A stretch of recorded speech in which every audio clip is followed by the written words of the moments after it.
This man, Tommy Robinson, which in my opinion represents the archetypal neo-fascist of today, 21st century, has come. The first time, I've been going to this park for quite some time, you know, from my YouTube videos. I've been coming here frequenting the park for a long time. What I see today is something I've never seen in the very long time I've been going to the park. I see thuggery, hooliganism, and violence. That's what I see today. This is not free speech. Neo-fascists today have stolen the political agenda and have disguised free speech with neo-fascism. They are the archetypal sheep or the wolf in sheep's clothing. Britain has something to say today to those individuals. Yes. Britain today will make a statement about those individuals that we're not walking in the direction of Adolf. Yes. We're not walking in the direction of neo-fascist. Franco. Britain has come a long way. It's embraced multiculturalism and diversity. 50 years ago, someone my color, or 100 years ago, wouldn't be able to stand here and speak. Free speech means giving those who you... This is what it means. They talk about free speech. Free speech means giving those who you despise the most the opportunity to speak. Those individuals have been prescribing, or have been recommending, or have been telling us that in fact we should treat Muslims differently. What's universalist about that? What's tolerant about that? What is multicultural about that? What's democratic about that? These people are hypocrites to the core. So I say today, this is an advice I give to the people. Britain, look at the countries around you. Look at America, they've actually elected Donald J. Trump. Look at France. Look what its policies are like. Britain has a choice today. It can either steer in that same political direction and create rift and violence. Because, you know, extremism begets extremism. Believe me, we're on the front line of this. Extremism begets extremism. We know we have issues in our community. We do know that. We're aware of these issues. And we're working on them. Believe me, the greatest de-radicalizers are going to be those from within the community. And we as Muslims are going to stop with every might those individuals who are attempting to do things in a violent way. But we need the wider community to realize something. There are grievances. There are political, social and economic grievances that Muslims have. And when neo-fascism, ultra-right-wing ideologies come into the mix, it inflames and exacerbates those grievances. We have a choice to make today. Either Britain goes back to its principles, its post-enlightenment principles of democracy and pluralism, from John Locke to John Stuart Mill, or it decides to go in line with those neo-fascistic principles, by which and through which people from the early 1920s to 1945 have been able to marginalize and disturb communities like the Jews. They want us to believe there's a Muslim problem, just like Hitler wanted us to believe there was a Jewish problem. You can go along with that and see what happens. People don't think, people don't know the fact that actually Jewish extremism existed. There was the Irgun, that was a result of the political pressures. That Irgun was a political group. It was a political group, a Jewish group, which blew up hotels like the King David Hotel. They were a byproduct of this reality. We say today, we represent a lot of Muslims here in Speaker's Corner, and we come here and we talk and we try and do our best. We say today, listen, it's not a contradiction. From our perspective as Muslims, we as Muslims believe that you have a right to practice whatever religion you want to. How do we believe that and why do we believe that? The Quran says, La ikraha fi din, chapter 2, verse 256. There is no compulsion in religion.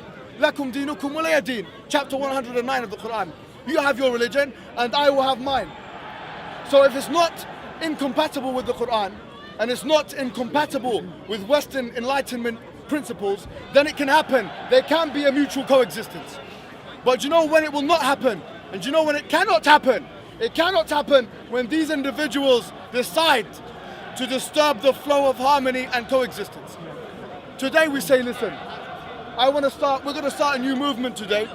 What did you say? Yes, Tommy Robinson, thank you for coming. Thank you for coming, Tommy Robinson, because what you've done is you've allowed us to spread our message further and longer than what we've been able to do in the past. So today I say to you guys, we're going to start a new movement. What movement is that? Tell us what movement that is. Okay, no problem, I'll tell you the movement. Yes. It's a movement at the moment with no leader. At the moment with no leader. The group structure is called the Ummah, and we have a constitution as well. As the Muslims, we have a constitution, it's called the Quran. This is our new movement. As Muslims, we are going to stick together in this body of people. And we invite the larger community to this very body. Now, if you don't want to be part of the body, we say, look, lakum dinukum waliya din. We can still coexist.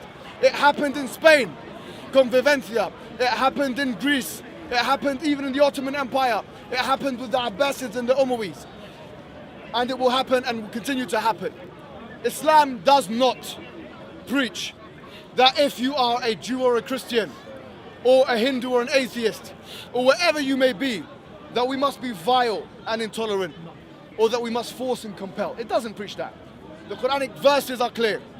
So today I say to you, Tommy Robinson represents the scum, the archetypal scum of society. You know something like this. I know I've been speaking to the Luton boys. What did you say? No. I'm gonna make it personal. He's been mocking Islam and mocking the Muslims, and let's test his free speech. He's gonna watch this. Let's test his free speech. I've been speaking to the Luton boys because I wanted to know what fueled Tommy Robinson psychoanalytically. What fueled him to hate the Muslims so much? There must be some kind of, from a Freudian perspective, pent up suppression that he had. So I found the answer. I did my psychiatric work. You know what the answer was? I spoke to the Luton boys. He was from Luton. And the answer is this: he had a girlfriend. What are you saying, my friend? No, hold on. What are you saying? You're going personal now. Wait. He had a girlfriend. And that girlfriend, she cheated on him with a Muslim man. It's very well known. Wait a minute, what did you say there? You're going personal all of a sudden. I thought this was some kind of speech about politics and religion. No. We have to spice it up a little bit. So she cheated on him. Tommy's not a terrorist. Thank you. She cheated on him with a Muslim. And I have something to say on behalf of the Muslims and the wider British community about this and about his arguments. And it's the same thing his girlfriend said, probably, yeah? Wait a minute, don't go there, man. Don't go there, man. What are you going to say?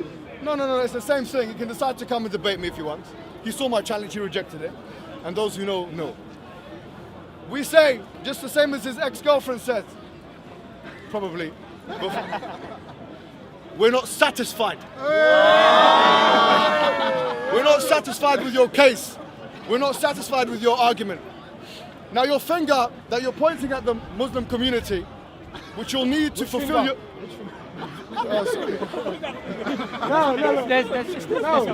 No, I'm sorry, I have to go there. Freedom of speech. We can't make this speech complete unless we say a few jokes, guys, about the scum of the earth. So the finger that you're using to point at the Muslim community, you're pointing the finger at the Muslim community. Freedom of speech, this and that.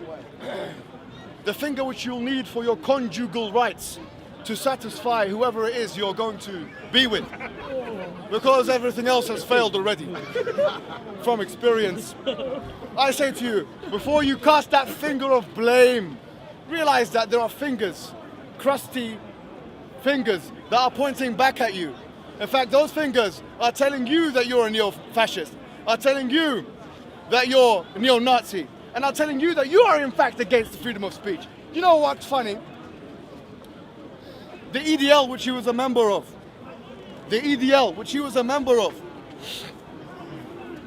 this party or this group, it started because there were some, let's say, extremist Muslims, or whatever you want to call them, burning poppies. Yeah, they were burning poppies, you know the story, you saw it on the newspaper. But wait a minute, if this guy believes in freedom of expression and freedom of speech, burning poppies is not against freedom of expression and freedom of speech. Why did you make a party on the basis of someone expressing their freedom of speech? Doesn't that seem a bit ironic and weird that you're coming here to discuss with us about freedom of speech? Burning poppies doesn't harm anyone from a liberal perspective, physically. So here what we're saying is, if you really believe in freedom of expression and speech, I doubt that there's a reason for you to have done that. I've been reading his tweets recently, and I see that he's been talking about the Rohingya. You know, it sickens me to the core, the scum of the earth, hooligan, ruffian, thug, hooligan, ruffian, thug, boy, coward, uneducated, wrote a book on Islam, and he doesn't know the first chapter of the Quran. He doesn't know what it is. And people are buying it. Probably these individuals are buying it, some of these individuals. That this scum of the earth,